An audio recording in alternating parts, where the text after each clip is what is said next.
Klerkeleriga üstvaşımı buğulay.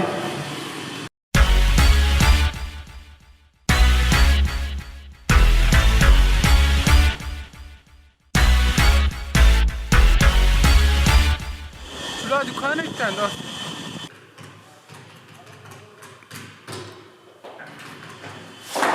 Selamun aleyküm. Aleykümselam. Onda. Oldu abi. Dükkan mı? Hava olur dükkan. İsteyen lazımlardır görüyordur.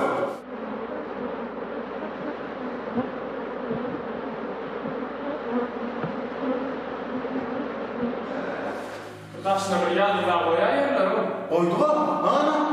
Ana. Pepsi versene de. Sen. Pepsi. Ha Pepsi yok abi. Yok mu? Yok. Poşetini verelim mi?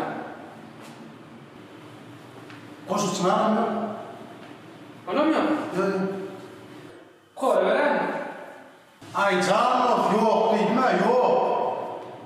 Onu ne kadar kasaplanıyor? Dükkanı işletten götürüyor. Yaptı o. Doğrayken dost yapmalı. Yaptı mı? Açalım yok da dost.